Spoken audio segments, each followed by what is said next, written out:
এই দেখুন বল করে ফেলেছি, বন পাউরুটি করবো বলে আপনাদের দেখাতেই ভুলে গেছি। এর ভেতরে ইস্ট দিয়েছি, ইস্ট দিয়ে তারপরে চিনি লবণ দিয়ে মেখে সারা রাত রেখে দিয়েছিলাম। সারা রাত দিয়ে এই এখন 9টা বাজে, সকাল 9টা বাজে। এখন বন পাউরুটি তৈরি করব, আপনারা দেখতে থাকুন। এ দেখুন এর ভেতরে গুলে করছি, দেখুন এর করে গুলে করে নিচ্ছি।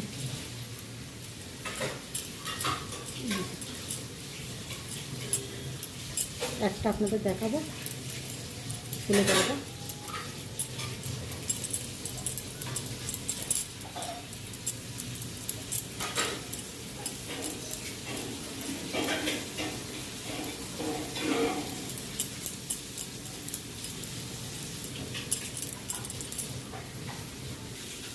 এই দেখুন বড়টা এইভাবে পুরো ফাঁকা ফাঁকা করতে হবে, গায়ে গায়ে পড়বে, কারণ এটা তো বড় হবে। এটা একটু তেল ব্রাশ করে দেবো, কড়া আছে এটা আবার তেল ব্রাশ করে দেবো। এটা চাপা দেওয়া ছিল, এই তো এই বল তৈরি করা হয়ে গেছে। সারা রাত ছিল না।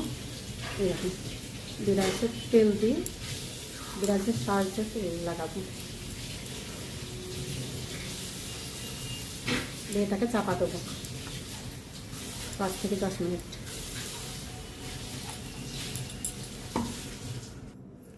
এই দেখুন এটা হচ্ছে ইস্ট, এর ভেতরেই আছে, কিন্তু এটা আমার কোটো নয়, এটা আমার ঘিয়ের কোটো।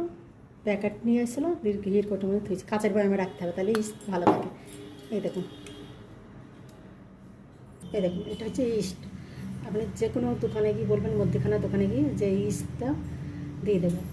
এটার নাম লালপুরি তৈরি হয়, তারপর পাউরুটি তৈরি হয়, কচুরি তৈরি করা যায়, নরম সফট হবে কচুরি মচুরি সব কিছু। এটা পরোটাটা তৈরি হবে, সবই হয় এটা দিয়ে। দেখুন এটা আমি কালকে রাত্রিবেলায় এটা দিয়ে গরম কুসুম কুসুম গরম জল করেছি, করার পর তারপরে জলের মধ্যে 2-3 মিনিট রেখেছি। তারপর এটা যে ফুলে গেছে, তারপরে ময়দার মধ্যে দিয়ে মেখেছি। ময়দার মধ্যে চিনি লবণ আর একটু দুধ দিয়েছি, একটু গরুর দুধ দিয়ে মেখেছি। গুঁড়োর দেওয়া যায়, গুঁড়োর দুধ দিলেও স্বাদ হয়, গুঁড়োর দুধ দিলেও স্বাদ হবে। এদিকে আমার কড়া গরম হয়ে গেছে, এটা আমি বসিয়ে দেবো। সোজা করে বসাচ্ছি, দেখেন এদিকে বসিয়ে দিচ্ছি। এই কড়াটা একটু ছোটো হয়েছে বলে এদিকে বেরিয়ে যাচ্ছে। এ দেখেন এটা দিয়ে আমি চাপা দেবো।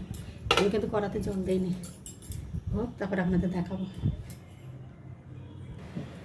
ময়দাটাকে নরম করে মেখে রাখতে হবে, তাহলে